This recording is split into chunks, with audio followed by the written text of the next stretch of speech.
With that, we come to the end of our powerful sustainable development session 1, and let's move on to session 2. We have 4 speakers in the session 2, and let's begin with the topic Sustainability Training, Empower Every Employee to Make a Difference by Julia CRAIGHILL. Julia is an award-winning sustainability expert and founder of Green Office Academy. Over to you, Julia CRAIGHILL, for your session. Hello, I'm realizing I don't know why. Oh, yes. Okay. Can you see my screen? Perfectly. Perfect. I'm using Canva, which I haven't used very much, and okay, wonderful.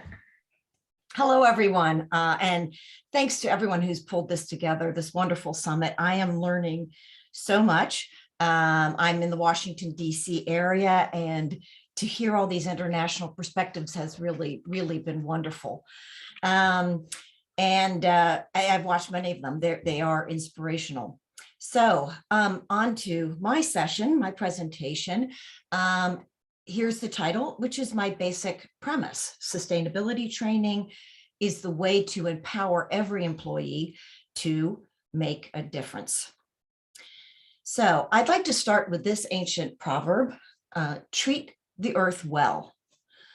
It was not given to you by your parents, it was loaned to you by your children. And I think certainly in the US, that is not a common sort of feeling. We've leveraged the happiness of future generations for our own short-term benefit for well too long, and the world is at a tipping point. I know we all know this, and we must take action now. So today's presentation, I'll make it relatively short, actually. I'm going to talk a little bit about me and my Green Office Academy, of which I'm a founder. And then I want to answer 3 questions that in one way or another, the organizers wanted us to address. And so I'm just going to go at them straight ahead, which is, why is employee training important? Why is sustainability important to business success? And what are the essential qualities for founders to be successful? Okay, so hello, I'm Julia CRAIGHILL. I have a 4-decade career I started out designing and building structures. So the timeline at the right, I have building and then consulting on the left-hand side. On the right are the various jobs that I've had. In blue, they are when I worked for other people. And then in green are my own companies.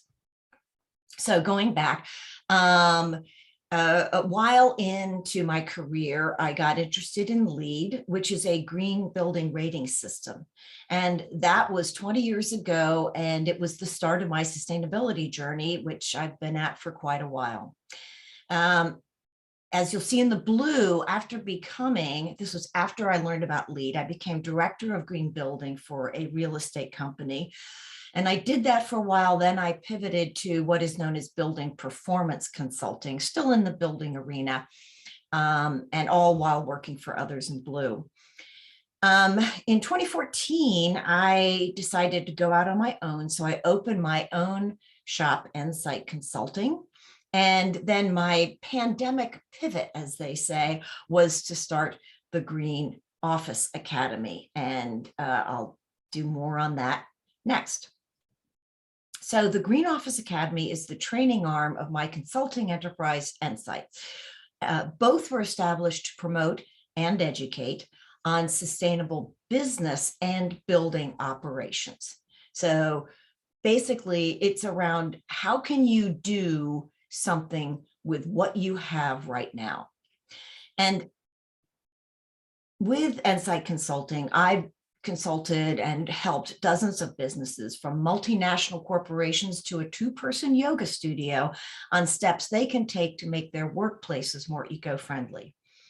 And after that, in my pandemic pivot, I decided to create courses to more widely share the lessons that I had learned. And so that's the mission of the Green Office Academy. I provide on-demand and online courses that can fit into employees' daily routine so they can learn and implement while keeping up with their work demands. And getting back to the sort of premise of my entire presentation, the training empowers employees to make a difference. Okay, so on to question 1 of 3 that I'm going to address. Why is staff training important? And I would say the answer for that is pretty simple. It's simply essential for corporate transformation. So wherever your business lies in the path to becoming a sustainable business, employee education is the way to make effective headway in sustainability because it provides the factual knowledge to make informed decisions.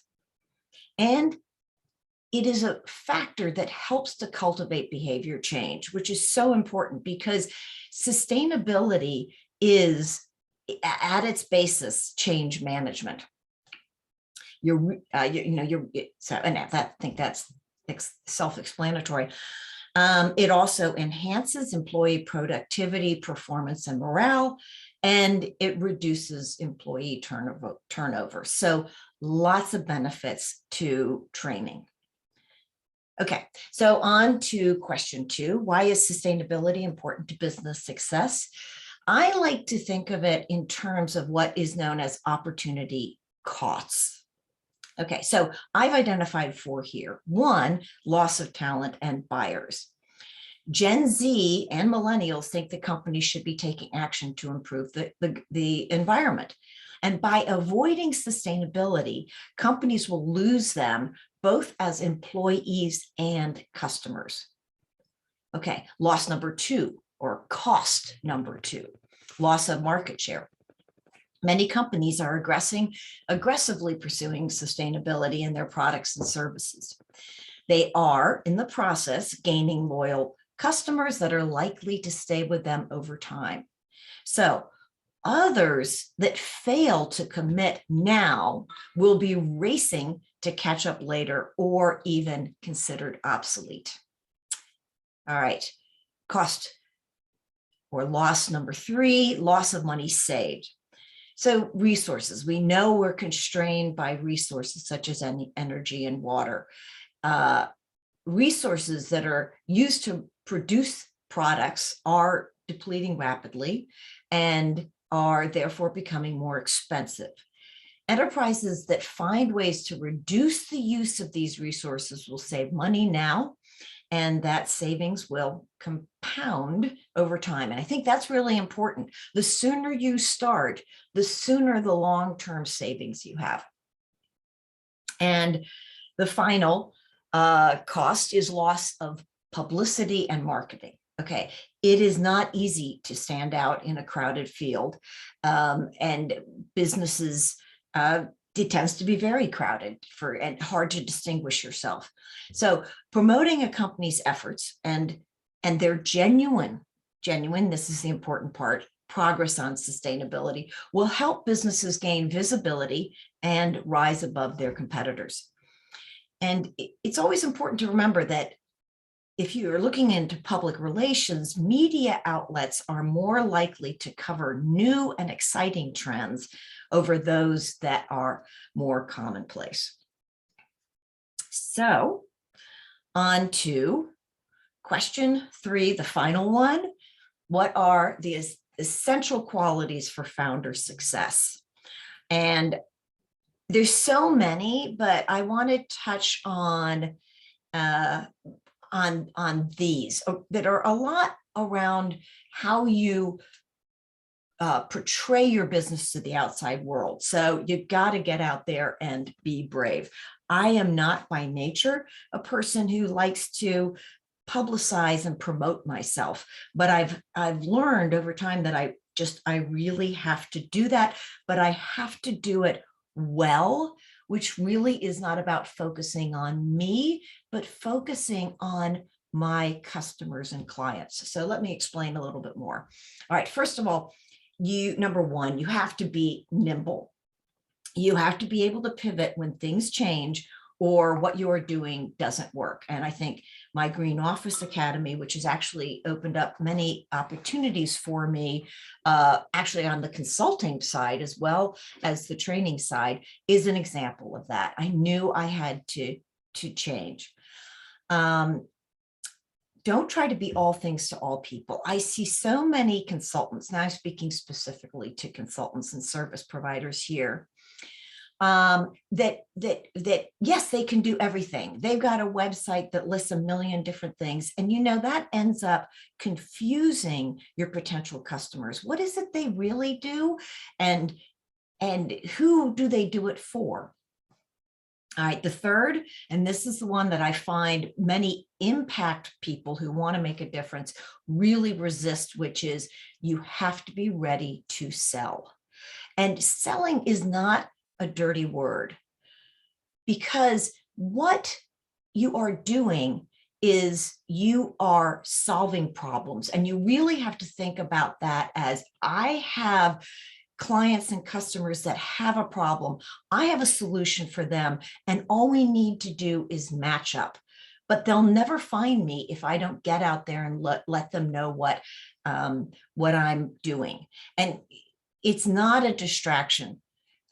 It's really an essential part of your business. And it's the way to keep your business going. You've got to remember, you cannot create a better world if your business is not financially sustainable. 4, get out and provide thought leadership. And this is part of where you really have to give more than you take. So whether you provide a service or a product, educate your customers, give them more than you take. And finally, 5, understand your client's needs. It's not all about what you offer, but what they are looking for. And this is often really hard when you're super enmeshed in what you're doing and creating a quality product. I remember talking to somebody about Green Office Academy, and I kept saying, yes, I provide courses, and I do this and courses, and I do that. And my friend corrected me, and she said, you mean you do training? And it was like, yes, of course, that's the thought shift. A business isn't looking for courses, they're looking for training. And that's how you have to start thinking about your customers. So to conclude, let's connect. We can't do this alone. We need to create an ecosystem, which is what this summit is all about, which is why it's so great. And so I've got some information up there on ways that you can connect with me. So thank you very much. All done. Thank you, Julia. Thank you so much for telling us why sustainability is important for business success, and that those who are not ready to change will be racing to catch up later, or they will be considered obsolete. Let's do it together. As you said, we all can achieve this only when we come together. Thank you for joining us and for giving us that inspiring session. Thank you, Parna.